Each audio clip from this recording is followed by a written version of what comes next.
watching at 1:30 on a weekday. But My dad said he'd tune in. sorry, you have to excuse me. I'm just getting over a cold. So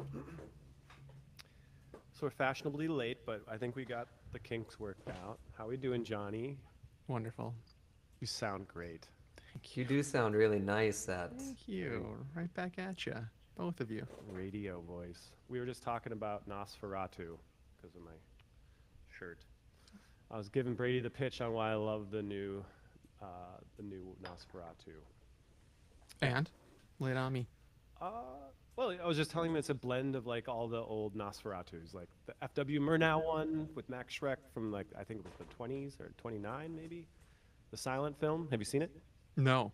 Oh wow, that's a classic. And then the F.W. Murnau, or sorry, the William Herzog version in the 70s, and then the Bram Stoker's Dracula from Francis Ford Coppola in the 90s with, I guess it was Keanu. Keanu and Anthony Hopkins and yeah, Gary Oldman. Gary Oldman, yes. Okay. Okay. But Willem Dafoe is in this one, so that's automatically a win for me. Willem Dafoe is like what's that director's name? Put The me on the your spot. your My, direct my the favorite one that I can't remember. yeah, the Northman director. That movie was Yeah. dope. Um, Robert Eggers. Yeah. William Dafoe is Robert Eggers, Leo Muse. DiCaprio to Yeah, yeah, Martin Scorsese. yeah, for sure. He's in all of his stuff. Yeah, since The Lighthouse. He wasn't in The Witch, which is also one of my favorite movies from Robert Eggers.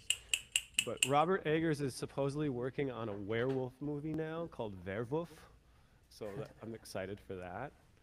Um, yeah, I was also talking about Brady's shirt before you came on, John. How You're- cool it was. You're beautiful, Brady. No matter what Thank you you. wear. We were saying, have you seen White Lotus 3? I I'm about 15 minutes into it, but that might be one I have to watch alone. The dude, what's that guy's name? I love that actor. He was in Justified. Walter He's the dude- Goggins. Walter Goggins. I love his style. Yeah, Yesterday, I wore some to a gig. I wore some tighter nice dress pants, and then I tucked in my shirt and I had a shirt over it. I want one of his. In that whole season, he wears this really cool medallion that has like two crystals. Yeah, don't or spoil rubies or anything something. for us because I'm on episode 2, so I'm about Oh, an hour and 45 minutes ahead of John. You could be for a while. Natalie's not into the White Lotus. Um, we've watched 1 and 2 together, but she likes to go to bed feeling happy. We only watch TV right before bed, and Yeah, it's not a show that leaves you feeling very happy. yeah. So far, it's kind of a downer. But Yeah. it's if you realize, or for me, it's the show creator is the same guy who did School of Rock with Jack Black. So once you realize that it's like a comedy with the sound all weird and just making it uncomfortable. So that to me then it just is like funny, like a dark humor. Well, you heard. A quick note: you heard that the musical director for that show left with like 4 days to go. And Really? after a little feud with the director. So quick shout out to Mike White if he's looking for 3 handsome people to do music for season 4. We're available. We're still. I was just looking at how many people are watching, but were you still talking about White Lotus music then? Yeah, It makes me anxious, kind of, so far. you could be making that. Some tension When track, Yeah. some Thai tension. I was talking to one of the publishers or production library guys, and he's like, "Can you make any of that White Lotus music? That's real hot right now. Everybody's asking for it." Yeah. Well, I know Walter Goggins from Fallout. I don't know if you guys are. I know you guys aren't gamers, but I've dabbled a bit into the Fallout world, and he was the cowboy, the kind of the guy that got in the nuclear blast, missing the nose and stuff. I don't know Oh. if you've seen any of that on the promos or the trailers. Uh-uh. It's pretty good show. I Pretty good show. I know him from Justified. You ever watch that with No. something Oliphant, whatever that guy's name? He plays a good cowboy. Nice. Forget his first name. Anyway, that's like 2 seasons, and he's in it. The Goggins guy, and he's excellent. He plays like a really intelligent psycho bad guy. That's awesome. Speaking of Oliphant, remember Violet Oliphant, our friend from Brooklyn, who would come to all of our shows at Brooklyn Bowl? Yeah. She just had a documentary that was incredibly well done, I found on YouTube, about her mom, because her mom did all those like background paintings for Vogue magazine, and like, Right. you know, Yeah. she's a very big player. She's like the go-to person for backdrops for photo shoots and videos. Anyway, check that out. She's in it, and it's a great documentary. It's kind of cool. What's it called? I don't know. I would just search Oliphant Studios documentary on YouTube. Highly recommend it. It's fun because we know her. We got 5 peeps watching. Cicely Parnas from all the way from Berlin. Gosh, it must be past dinner hour in Berlin. Guten Nacht, mein Freund. Was it meine Freund? I'm doing a little Duolingo German now, Cicely. So Are when we you? come out to visit, yeah, I'll be ready. Cool. There's looks like Joseph Walker. She said, "Hey, hey Joseph, what's up, guys? Happy to see you 3 on the screen. Yeah, it's nice to be here with you guys." JW. Joseph, I saw you played the Arboretum this last weekend. That's cool. I was supposed to play too, but had to shift some things around. But I was glad to see some familiar faces on the schedule over there at the Arboretum, the Minnesota University of Minnesota Arboretum. Eating some German burger. Okay. Was that a hamburger? Good one. Dad joke. Well, we're here to enjoy each other's company, of course, because we haven't spent a whole lot of time together over the years. We've been pretty busy guys. Yeah, I don't want to overshare, but you know, I think we're going to be spending some time together this summer. I think Brady's planning a trip to come up here at some point, and then also wanted to see what you guys have been doing. We're in the end of May here, and maybe if you had anything to promote while we're on here, any projects you've been working on. I know, John, you've been working with Enemy in the Sky, and I've been seeing some of that stuff on Instagram, and I think it's pretty cool that they wear Step Rocket shirts to their show. Makes me feel nice. And I know, Brady, you've been working with your boy Lennon. Is it Vanderdoos? Dose. Vanderdoos?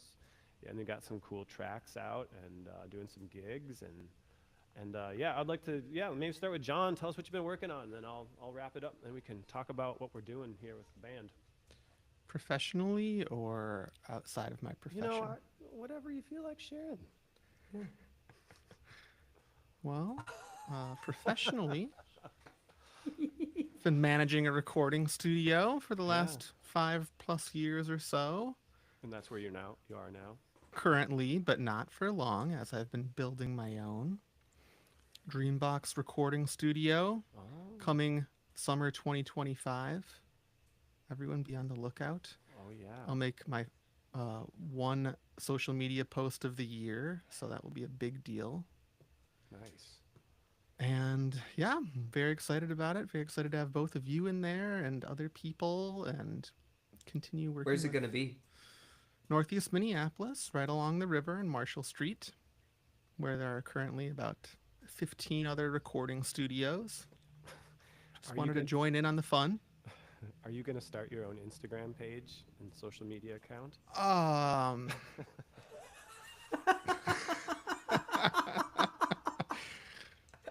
I believe I'll have outside parties helping with that. Social media is not my strength. But there will be social media. There will be socials. There will be, yeah, Socials. Are we going to have a party? absolutely. Soft opening party, Natalie's birthday. Well, Mark it down. November, right around your birthday, Mr. Cryout. Yeah, I had a really terrible 40th, so maybe crash yours and try to rehash that. 41.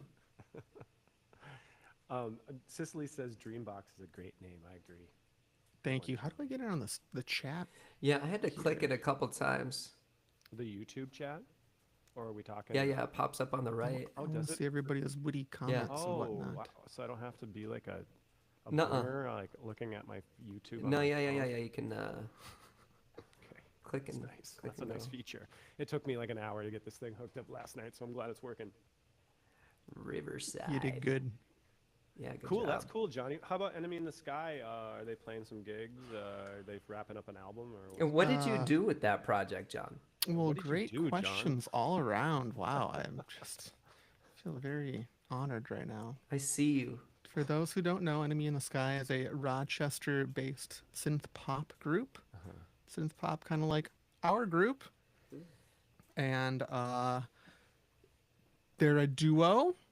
Eric, my old friend from high school, and Kara, a very talented singer-songwriter slash doctor at the Mayo Clinic. wow. And Eric just kind of paired me up with Kara, and Kara had a bunch of great ideas and just kind of sent them over to me. And then I fleshed out the arrangements and helped produce it with her. And the album just dropped within the last month, I think, full length. And we're already working on the next one. How does she find What's your time favorite? to do Yeah, the go ahead, music sorry. with a doctor career? That seems like And a family. I don't know how she does it. I guess we're all kind of in that boat. Well, yeah, I mean, family and music takes up about 98% of my time, so couldn't imagine being a doctor the other 2% Yeah. of that. What were you gonna say, Braid? What off of that album? What track made you the most excited to work on, and why? Oh, I couldn't pick a favorite, but well, let me just quickly refresh my Maybe memory just here. pick one. It could be anyone. You couldn't even lie. Well, no one will ever know. It will have a special place in my heart. It was the first one I did with them, and And like, what were you doing with the music? Like, what was your role? well, Kara sent over or sends over like a rough vocal and maybe a synth line or two, and then kind of lets me have my way with it. So then I flush out the arrangement from there with other drum and synth and bass work. And then we had a policy on the first album of no guitar. No offense to you two or any guitar players out there, but No, that's great. yeah, I enjoyed it because guitar is not my forte. You know, Future Islands does that too, and I think they had some on their last record. I'm pretty sure they did, but Yeah, I mean, it's refreshing, right? especially if you're not a guitar player. Guitar is your piano. Natalie's on Enemy in the Sky. Natalie says, "Hello, hey Natalie." Oh, And Your Natalie wife- just finished up her PhD. Yeah, I saw her PhD in her signature. Was that? She finished that a little while ago. Congrats, Natalie. Awesome job. That must Way have to been go, Natalie. a heavy lift with everything going on. So, kudos on that. Thanks for sharing, John. Thank you for inquiring, everybody. It's All an right, very honor to nice. share. you're up, man. What you been working on? Vanderdose. Europe. Outbounders. Yeah. There's a guy that I met down here at a songwriting circle, like a Nashville thing, and his name is Lennon Vanderdoes, and him and I started working. I produced a couple of tracks of his, and then he went on The Voice, and then he got to be, I don't know, he was right before, he got let go right before top 10. Because once you, and so I learned a bunch of interesting things about The Voice. So I'm just making some tea here. Of course you are. Once you get to top 10, they give you in-ears that you get to keep. So once you do like top 15 or something like that, they take all your molds. So all the 15 people are all excited because they're like, I can't wait to get these in-ears going. But he didn't get those. But the top 10 people did. Anyway, so he came back, and then I did a record of his that he did on The Voice, 2 of those records. And then before, and then I've done another EP with him, and then he has another EP that I did with him that's coming out in June.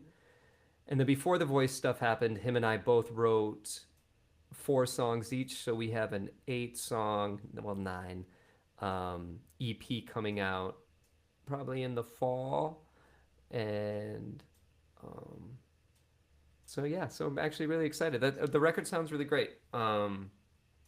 It's kind of a like an indie folk. There's some definite like country aspects in there, and we both sing in the tunes, and so I have that. And then I'm working on my own solo EP right now that I'm in the midst of, and then doing a bunch of production tracks. I have to do some Christmas tracks like that are due at the end of the week. It's always a weird time of the year to be working on Christmas music. Is Lennon But does Lennon really like Lord Huron? Because I always like the same yeah. posts he does, and they all typically end up being Lord Huron related content. So the track that did the best of his like blind audition was a Lord Huron track. Yeah. Um, and then we recorded that here, the track that he has on the DSPs. So I produced that one here, and yeah, he's a big fan of the Lord Huron Me too. Yeah, I love that. stuff. And Yeah, they have a new album coming out, and yeah. I heard the new track. It sounds like them, but just a little extra. yeah, unlike us, they are really good at keeping all their stuff sounding like the same band. Yeah. Almost too much sometimes, but then the songs grow on me. Have you listened to them much, John? Yeah, and I They have, agree with that review. yeah, they have some great production though. Like I think their engineering and their like tones and stuff are pretty cool. I think the vintage guitar collection is pretty nice too. My mom said this that she likes Lord Huron, and it was a good review. She said that they sound like a modern Jackson Brown. Yeah, And I if can you see like that. listen to it with that lens, like, yeah, mom, it does sound like Jackson Brown. Kind of Americana. Yeah. Yeah, yeah, that's cool. Don't you have a show coming And up, Brady, in town, or you want to tell people? yep, I do. I do have a show coming up in town. I will be in Minneapolis playing at the Astor Cafe on July 19th, Nice. at 8 o'clock. And I'll be sending out a, how can I get back? I had to look at what date it was. I'll send out an email. So you can always like find me, and then I have like a mass email that I send out all the information. And yeah, I'm looking forward to being back. I'm going to be back in Minneapolis starting July 16th or 17th. I still have to buy a plane ticket. And then I'll be back for a few weeks. And I'm really looking forward to being back in the humidity and being next to the river and seeing some rain. It is absolutely gorgeous out here, but now it is getting hot. I'm in Phoenix. Yeah. Yeah. It's So, rainy here today. I mowed the lawn today. It was raining. And it felt good. It wasn't pouring. It's nice. It's perfect. My favorite time of year. It's 65 degrees and cool. 45 yeah. at night. It's fresh. Yeah, that's good And the whole sleeping summer ahead weather. of us. But the bugs are starting to come out a little bit. Ugh. That's cool. I wish I And could you, make it to your show. I will be elsewhere that evening, but I have a show at Astor as well on June yeah, 28th. that's what you got going on, man. Yep, June 28th. Going to be playing solo. I'm going to be sharing the bill with Collapsing Stars, Cool. which have been fans of the Step Rockets band for a long time. We used to run into Mike frequently at South by Southwest and around town. And then, I was really excited to see that they had some success over the last few years. I think they were named, they were giving some accolades by NPR, and they had some nice looks. I can't remember exactly what it was, but I think they did some shows and that were pretty well received, and their record was well received. So I'm excited to share the bill with them finally after all these years. Um, Other than that, yeah, I've just been plugging away at publishing an album, my last album, Transcendental Love Songs. I'm getting that to a publisher and just doing a lot of like busy work Nothing really exciting on the music front, just kind of holding it down, other than working on Yeah. Step Rockets stuff I was working on today. But segue. Yeah, you've been doing a lot of great work with it. You've Thank been you. spearheading this next batch of tunes, and they all sound really cool. Thank you. Yeah, I mean, this has been a long time in the making. A lot of these tunes have been around for a while. When we were younger and had more time to be prolific with our Step Rockets music, a lot of these songs didn't get finished, or we liked them, but there was just a lot of songs floating around, and there wasn't enough time to do that, all of them. And a lot of them, as you guys remember, got played live. Dust and Gold. I think we even played Free Waves live. We did. Yeah, that was an earlier one. But the one that's coming out this Friday is Ghost in the Radio. I'm super excited because it sounds like a new Step Rocket song, as it is, but it also has got some of those elements from our original lineup and our original vibes, like the high-pitched marimba-esque synth leads and lots of tracks, like 50 tracks. You know, the regular drum layout plus toppers and white noise and synth breakdowns and 3 different layered synth pads and 6 different layers synth leads and 3 guitar tracks for Brady and 3 guitar tracks for me. Yeah, lots of vocal overdubs. So yeah, it sounds like a definite Step Rocket song. I think it's a great way to kick off this next batch of tunes. So maybe I'll just tell a little bit more about that, and then if you guys want to share anything about what it was like to write or record that. I know it's been a while, so it's kind of hard to jog the memory, but yeah, from what I remember was that we were out in California doing a co-writing trip, Brady and I. It was in October, I believe, 2016, and it was 100 degrees in October in LA. And we were there for like 4 or 5 days. We rented like a white SUV. It was like a Volvo or something like that. Is what we got stuck with. We'd get one parking ticket to the tune of like $80 during that trip. No, no, that was like 170. Yeah, okay, that tracks. But that was one of the songs that came out of that trip. And I think we brought back. I will say this. I remember we were forced into a room, a writing room that had no business being a writing room because there was really nothing in it. It was a empty rehearsal It was space. an empty rehearsal space for like maybe you could have got a rehearsal off with your cover band. There was like a half of a drum kit maybe and like some Christmas lights on the wall and No chairs. yeah, like a really terrible PA, no chairs. We came out of there with an idea and then it got finished up at home. But is that how you remember it, Braid? Yeah, that was the same trip. We did that on the same Past lives? trip as Past Lives, and that stung one on the more. tongue. No, that Enemies was the that was other a different one. trip. That was And Enemies. Was it a different trip? No, yeah, that trip was Ghost in the Radio, which is coming up Friday. Past Lives, which is already out on Sparks, and Enemies, which is on Sparks. The tongue trip was my brother's wedding. When Yeah. I woke up, Oh, yeah. took a jacuzzi, took a sip of coffee, naked as a jaybird, had a hornet in my coffee, and it stung my tongue. And no one really had a lot of sympathy for me because everyone was fairly hungover or tired from the wedding the previous night. And I was kind of anxious. My throat was going to swell up. And we were kind of out by Santa Barbara. And anyway, we did end up going. I got some Dramamine in me or some Benadryl, and we ended up going to a writing session that day. Separate trip. But yeah, I mixed good them up. memories nonetheless. And then John got the pleasure of us dumping this track. Do you remember writing, recording it, or like what you did?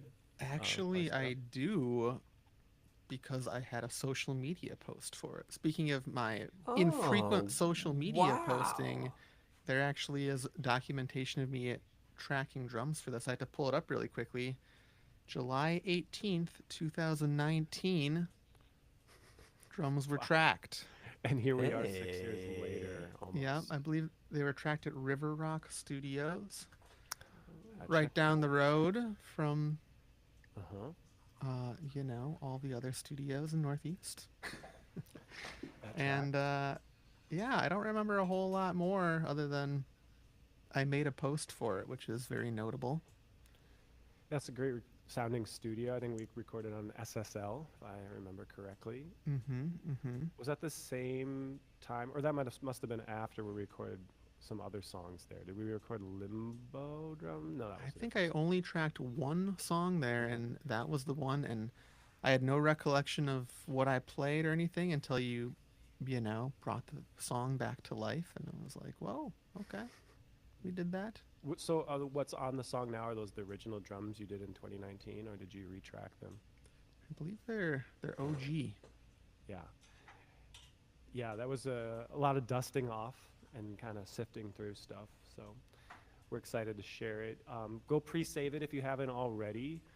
We have the pre-save on our Instagram, and then I think it's on our website too, right, Brady? Do we have a link up on there for the Yeah, yeah, pre-save? yeah. Not so. Hmm. Very cool. What's the song about? Well, it's about, I think generally, I mean, I think when I write songs, it's kind of like a collage of experiences. So it's hard to pinpoint one thing. But, you know, at the time, we were losing some people in our lives. And my dad had passed away, you know, or he was sick around that time. We Yeah. were going through some life changes. And, also was thinking about just how we were kind of influenced by some of the greats, some of the classic rock stuff. You know, a lot of that generation started passing away, I don't know, 5, 10 years ago. You know, around the time Prince, and then it was just kind of like dominoes. Too many to articulate. You know, Dr. John, just Levon Petty. Helm, yeah, yeah, Petty, all that stuff. So I think it was kind of like I don't remember how I got the line, but I thought it was a cool shout out to like how those songs that we hear on the radio remind us of people in our lives. They remind us of our influences that we've heard on the radio. I don't really listen to the radio very much anymore. I think I don't know if you guys still are jamming out on the radio, but sometimes I tune in, but not very frequently. 88.5, Oh yeah, Jazz 88 yeah, that's where we're at. Get a look traffic update every 15 minutes. every 10. Every 10 minutes. But they have some great programming. Their Jazz Futures from 7 to 9 on Wednesday evenings. Very, very good show. Yeah. Go support public radio, everyone. Go support public. Yeah, I mean the Current's always been good to us too,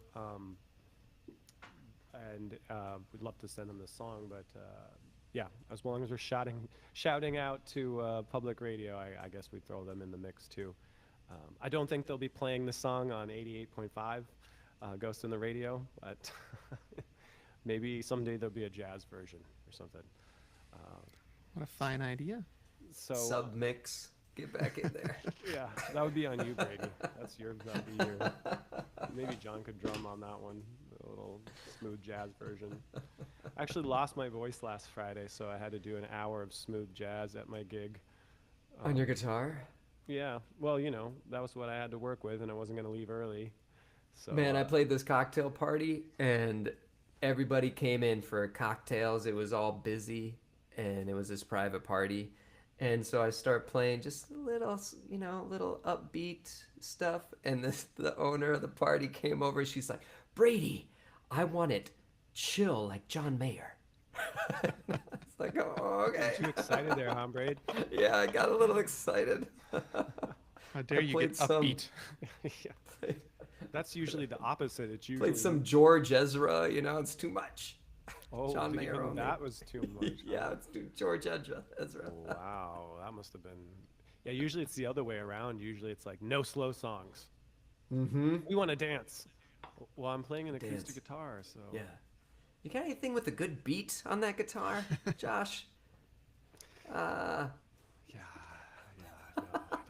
I just want to make it slow and sad most of the time. Just let it be slow and sad, please, miss. Um, yeah. So I wanted to keep it short and sweet today, but it's been fun chatting. I kind of had a little list here, so in case we got sidetracked, I knew what to do. But Yeah, that's on your list. I think we pretty much got to everything. You Oh, know, talk nice. about John's studio setup when recording. Working remotely has been interesting. You know, we don't have any plans for shows right now, but you know, maybe someday. So if you got a fat wallet and you're looking for an expensive show to get us all in the same state and into a If you rehearsal bring room, this track up to 1 million plays, yeah, let's we'll go. Run it think up. about playing a show. Run it up. We can do upbeat, or we can do the down tempo chill vibe. Whatever you Halftime. want. Halftime wreck. What was okay? Here's a fun one. We'll kind of wrap it up with this. What was your favorite Step Rocket show from back in the day? Opening up for Bon Jovi at the XL That's Energy an Center. easy one. That's an easy answer. Yeah. I would tell people, yeah, I mean, I would tell people that playing an arena, and it's kind of funny. I've been to like backstage since then, like 2 or 3 more. I've ended up knowing some people where I get to go backstage and kind of hang out, you know, and like see the thing.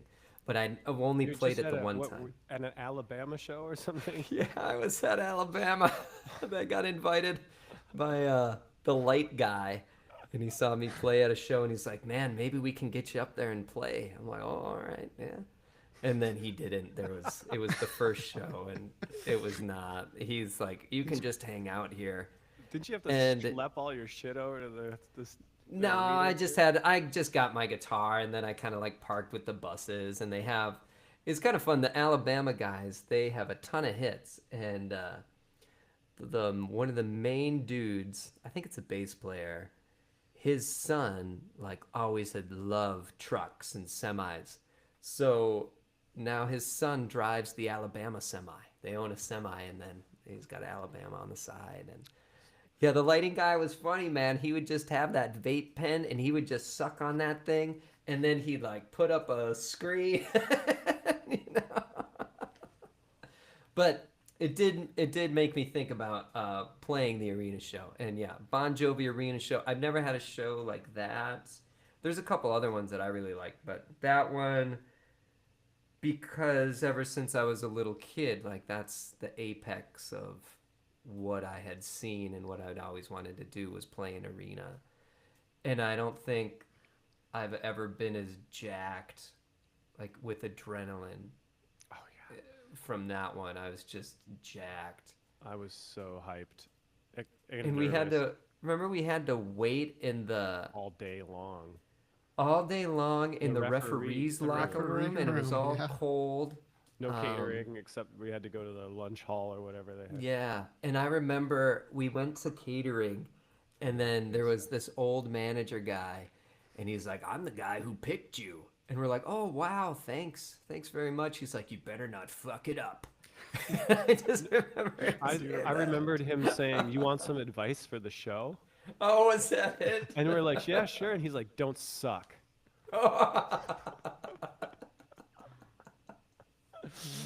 I think that's hard. Same thing.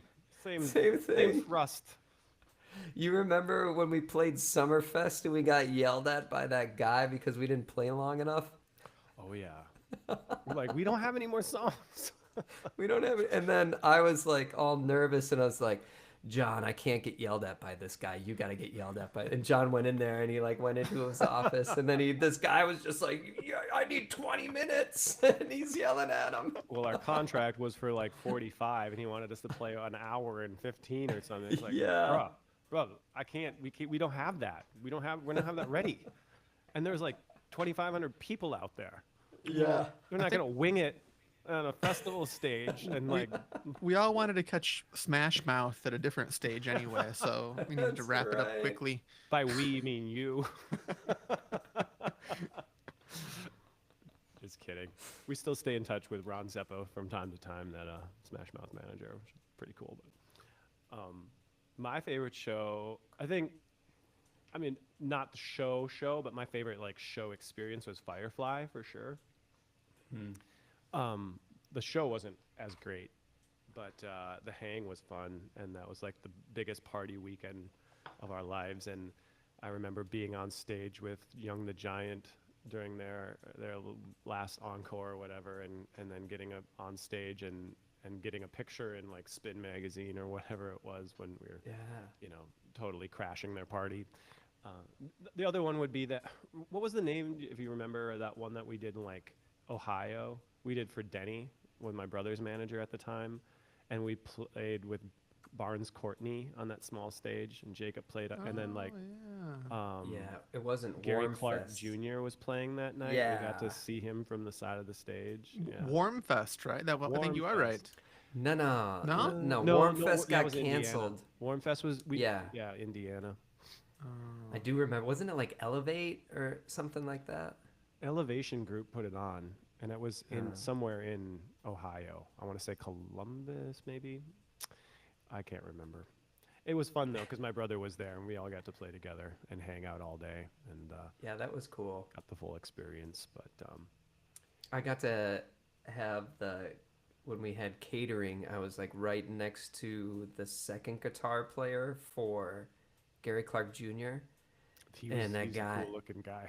Yeah, he looks all cool, and then he had like headphones on, and then we saw him later that day, and over in his guitar space, he's got all this incense going, and he doesn't talk. He looked like he had some mad juju for sure. Yeah, yeah, he had a bunch of stuff happening. That's cool.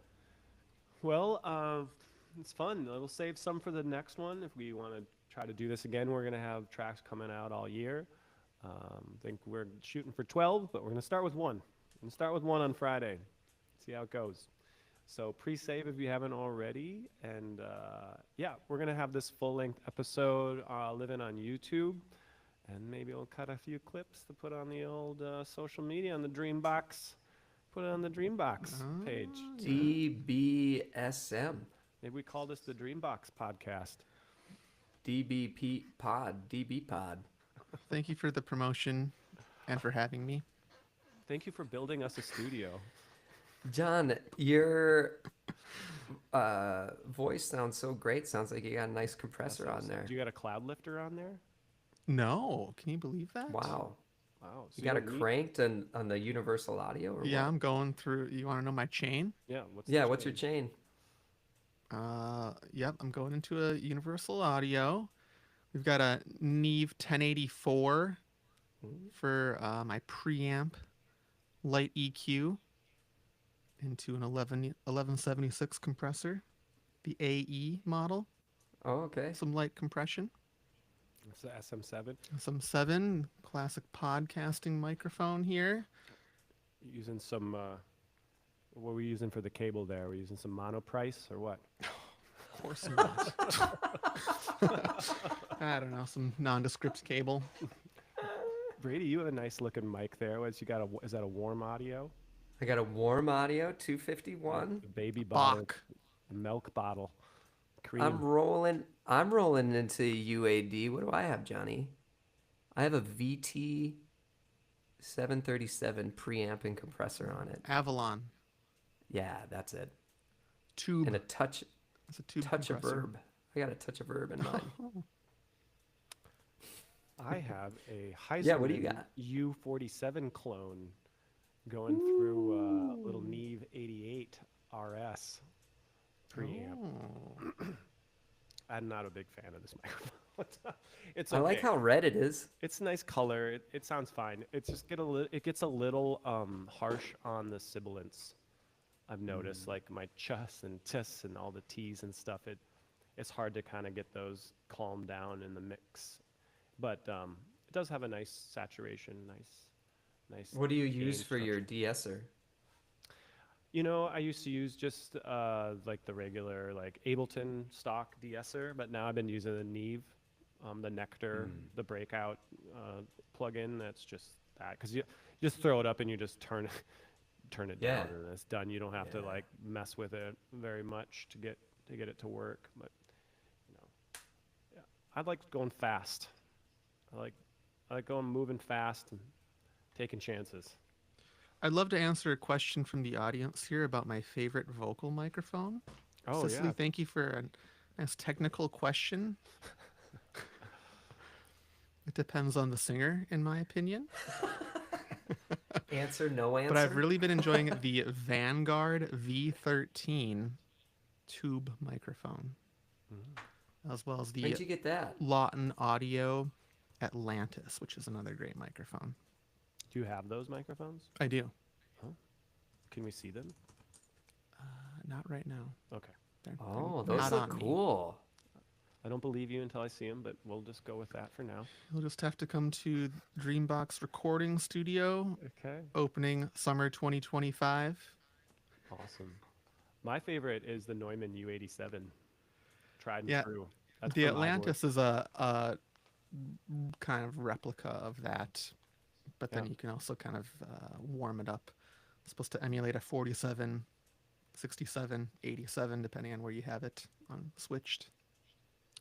I was also a big fan of the one that Lance would always use on my vocal at Future Nature Days. That I think it was a Neumann TLM 109 or something. Like 103 or 102, I thought, right? Yeah, the big chunky looking one. How about you, Braid? This one, because that's about the only experience I had. I was recording a ton on that SM7, but for what I was Petty. doing, they didn't. Yeah, I mean, did Petty? I think Michael Jackson didn't he record an SM7? Supposedly. That guy could sing into a telephone can, and yeah. sound good, though. You know, my daughter Lennon has been really into that "We Are the World" song lately, so we've been listening to that a lot in the car. That's awesome. And I can only think about all like the memes that have come of that when I'm listening to the song. The song's like 7 minutes long, for God's sake. And who's your favorite vocalist in there? I like Willie. In that song particular. Oh, in that song particular. Well, Willie's. It's fun to hear Willie come in and Dylan because they're like so out of place. But then Bruce was at the top.